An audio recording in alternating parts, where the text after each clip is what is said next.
Isang magandang araw muli sa ating lahat, mga magulang ko at mga kapatid. Nandito tayo muli sa munting pagninilay sa Ebanghelyo, Panambitan. Ngayon ay araw ng Lunes, ikalimang linggo pa rin ng linggo ng Pasko ng Pagkabuhay. Napakagandang pagnilayan po natin ang sulat mula kay San Juan, chapter 14, verse 21 to 26. Ibinabahagi dito, mga magulang ko at mga kapatid, yung habilin ng Panginoon ng lahat ng tumatanggap sa Kanya, nakikinig, tumutupad, ang siyang umiibig sa Kanya.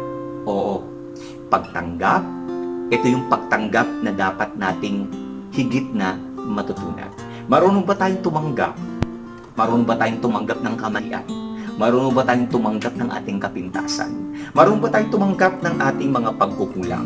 Kapag ito ay natutunan natin ng lahat ng bagay na ito yung bagay na magpapabanal sa atin. Correct, magpapabanal.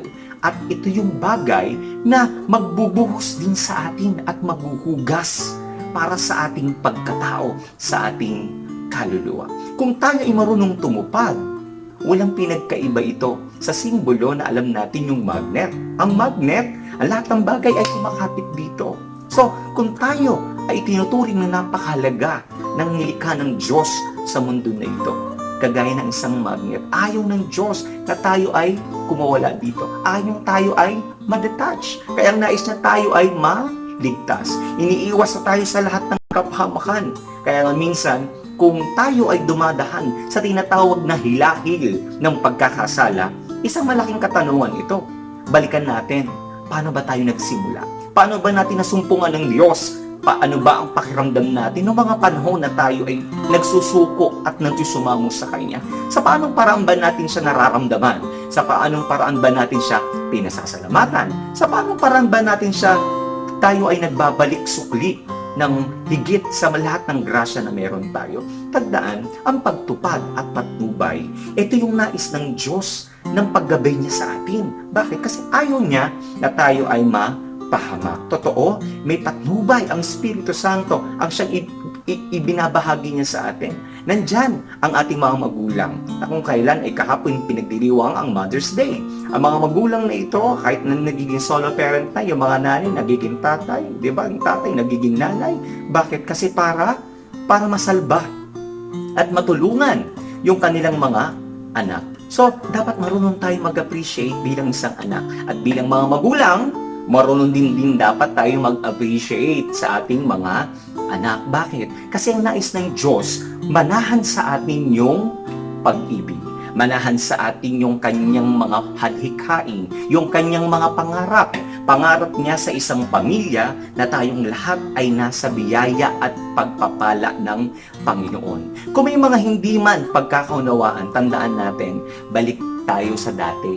No? Parang laro lang yan. Pag ikaw ay nadapa, pag may technical, pag ikaw ay sumapit doon sa lane, anong sasabihin? Babalik ka uli sa dati. Cycle lang yon. Pero sa pagbalik mo, huwag kang magtampo. Sa pagbalik natin ng pagsisimula, huwag tayong tamarin. Huwag tayong magduda. Bagkus, ikapanuto natin ito. Bakit? Kasi the more na tayo nadadapa, the more na tayo ay natututo, the more na tayo ay meron ng pag-iingat sa ating mga sarili. Ganyan ang Diyos, kasupportive sa atin. Ganyan ang Diyos na ang ninanais niya sa atin ay gabayan at umunlad yung ating buhay spiritual.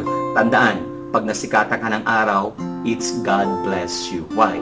That's the sign. It's another day. It's another day of blessing na kailangan mong patunayan sa ating Panginoon na tayo ay mahalaga, na tayo ay kailangang mabuhay at kailangan paglingkuran at sambahin siya ng walang hanggan. Kung meron mang pagkakamali kahapon, okay lang yun. This time, sana makabawi ka. Ganun lang din ang Diyos. Ang inais niya para sa atin, ang tayo ay maging masaya at maging mapayapa ang ating pamumuhay. Amen. Sabayin niyo po sa ating munting panalangin. Ave Maria Purísima, sa pangalan ng Diyos, Ama, Anak at ng Espiritu Santo. Amen. Dakilang Diyos, salamat sa iyong mga biyaya at buhay na pinagkatiwala niyo sa amin araw at gabi. Sa kabila ng bawat isa sa aming mga listeners, sa aming mga tagapanood na pinagdadaanan ngayon, ang aming pong mga nasa balik ng karamdaman ng mga COVID patient, hari nawag patuloy niyong haplusin. Ang aming pong mga frontliners, patnubayan niyo po at ang aming mga leaders, ang aming samo, ang lahat ng ito ay sinasamo namin sa matamis na pangalan ni Jesus. Amen. Amen. Amen. Ave Maria Purísima, in the name of the Father, Son, and Holy Spirit. Amen. Magandang araw.